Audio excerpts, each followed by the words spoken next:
Stephanie B has been playing Lego Batman 3 for the last few weeks, so we sat her down to get the rundown of the new game.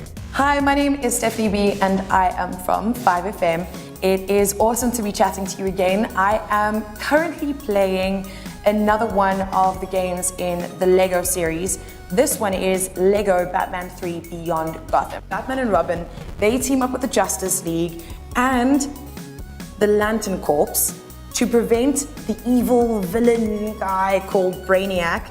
He's trying to use the power of 7 lanterns to shrink the Earth and then just sort of add it to his collection of cool trinkets. The storyline is very involved, very, very complicated.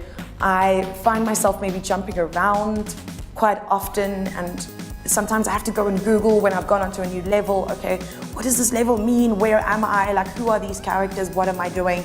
That kind of a thing. But maybe for someone who is a Batman fan, this is probably the ultimate game because you get to really get inside of Batman and his history and his story and his character and who are his friends, really, and where he comes from and who are his enemies. And by the looks of things, in this game specifically, he's got a lot of enemies. The graphics on Lego Batman 3 Beyond Gotham are insane.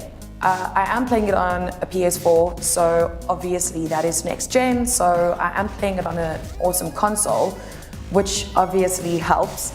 But the colors are so vivid, it's crazy. Sometimes I feel like maybe it's too much in my face. I don't know if it's because I'm being just resistant and I prefer the old school, and by old school I mean like the Legos of Lord of the Rings and that kind of stuff, maybe even Pirates of the Caribbean, which was a little bit more simplistic, a little bit more like Lego. In terms of the gameplay on the latest Batman Lego movie, I would say that it's probably the hardest one that I've had to play. I think this is probably a trend with most games that are released. You release the first one and it's quite easy, it's entry level. I mean, FIFA does it with all of theirs, it gets harder and harder and harder to play.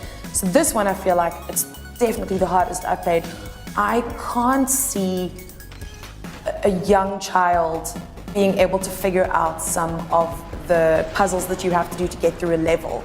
Some of them are very easy and very simplistic, like the first Lego ones where you could figure it out within 10 seconds and you were through and you were done and smashing things up and rebuilding things. But specifically this Batman one, you have to put on different suits and figure out which suit can do what thing, and there aren't really that many clues. I must say that even though I haven't finished the game yet, I've already had to go onto YouTube a couple of times and to look at some of the walkthroughs. Also, each level feels a little bit overwhelming in terms of the amount of stuff that's there.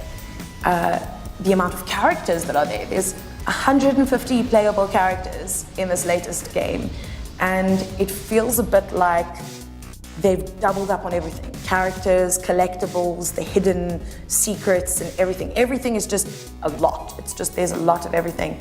So that can feel overwhelming, but it does mean that you're playing the game for longer and it lasts for longer. The humor with the Lego series has always been a big selling point for me.